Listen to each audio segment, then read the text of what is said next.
So my last album before that was Relaxing with Nick that I did on the Smoke Sessions label. So as a spoof on that, I did Quarantine with Nick, and it's a picture of, a hazmat suit, and it looks like the Smoke album cover, their brand. And I called Paul Stash and I was like, yo, I want to do this. He was totally cool with it. So it's been my fastest, most real-time work. 2 weeks from recording to release to people's ears. And basically it's a sonic portrait of the times and what that felt like, especially in that initial lockdown, because it was unlike anything any of us have experienced in our lifetime. So it's very much filled with that angst. We touch on a lot of social commentary issues, population control, viruses, and the environment. So we touch on these themes and basically use music as a form of catharsis and of art, of expression. And I think I may have quite possibly done, at least that I know of, the first Quarantine album. So yeah, well, congratulations. That's important. Thanks. I think that jazz itself, I think, is a political act. But over the years, there have been a number of recordings that have addressed certain issues, like Sonny Rollins' Freedom Now Suite, Mingus, Fables of Faubus. A couple of others don't come to my lips immediately here. Do you think it's important? Well, of course, music always reflects the artist, the times, whatever. But do you think, when you recorded this music, did you set out to address certain issues in each of the compositions?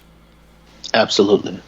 That was actually like the goal, is to make music that felt like the times, that felt like the coronavirus, that felt like the spirit of uncertainty and the ramifications of what this all may mean, which we're still figuring out day by day as we go along. Yeah. So what, aside from musically and career-wise, you live in New Orleans. Do you live by yourself? Do you have a partner, family, anything? When the quarantine struck, who were you with? I live by myself, so yeah. I live by myself. So thank God. Yeah. Thank God. So all of a sudden, it can be quite stressful. A lot of marriages have been quite stressed, having to be cooped up, for several months with the same person, yes. Which can also be beautiful. But I'm very much a loner. I'm very much a recluse anyway. And I'm an introvert. So the lockdown part of it for me was nothing. I mean, that when I'm not on the road gigging and traveling, I'm isolating anyway. So that part of it didn't really bother me. I had no angst or anxiety around it like a lot of others. I actually enjoyed the solace and just used it to crank out more art. Yeah. So in addition to that album, I wrapped up another album that I had begun working on before the lockdown called Maestro Rhythm King. Maestro Rhythm King. Is it on Smoke Records as well?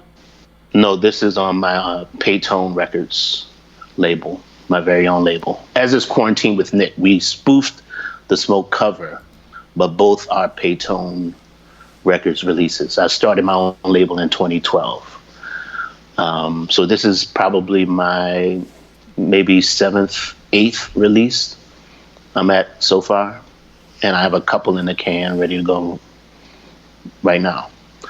And beginning to work on another.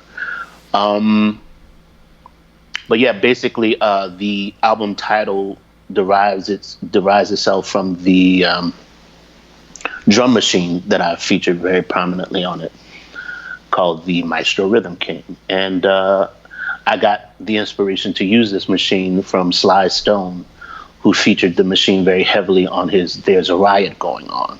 Yeah. Which to me kind of tied into this broader idea of political protest music, because Sly's "There's a Riot Going On" was kind of an answer to Marvin Gaye's "What's Going On," which was also a politically driven album.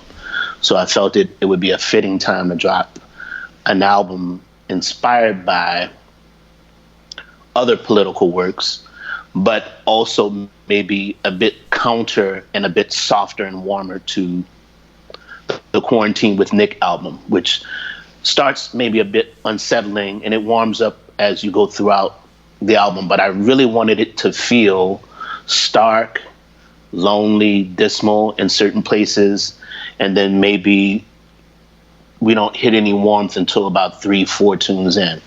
Whereas Maestro Rhythm King is a soul album, very warm. It's like soul food. It's like comfort food. It's very good feeling. It's like plush and lush. And I play all the instruments on it.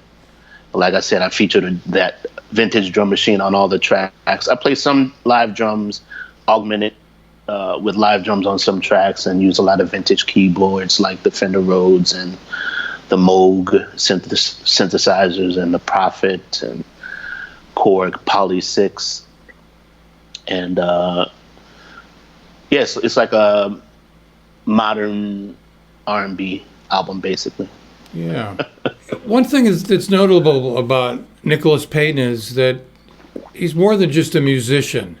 I mean, you are an activist, you're a writer, you have a record label.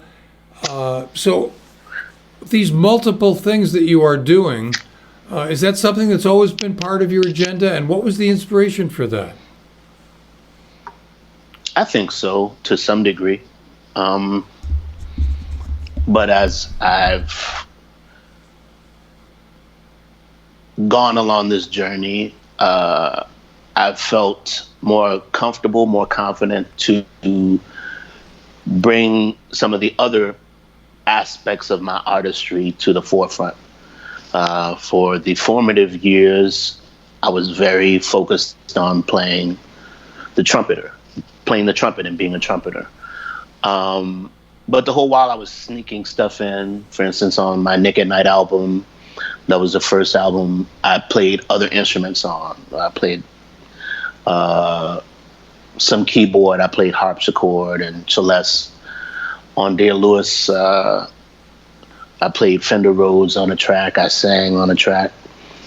So the whole while I've kind of been sneaking these things in to the point where when I got my own label, I felt incumbent to bring more things to light and to utilize, and starting to think of myself as not just a musician, but more or less an artist. And music is one of the ways in which I express that artistry. Started writing a lot. Even before social media, I had like a list, an email list that sort of was what Instagram and Facebook is now, but that didn't exist then. So I was trying to do that then, and put these thoughts out there, different aphorisms and writings and so forth. So yeah, and then with the advent of as the internet has become more integral, and social media being a large part of that, it allowed me a platform by which I could be more directly in communication with my supporters and fans and the like. So I really love that level of autonomy that didn't exist before, because I think for many years I was plagued with being misunderstood or misrepresented in interviews and such, and having my words either misconstrued or edited out. And now I feel like I can express myself very directly with my supporters and release music within the span of a day or so directly to people. And so I like the immediacy of it, and I like the direct connectivity of it all.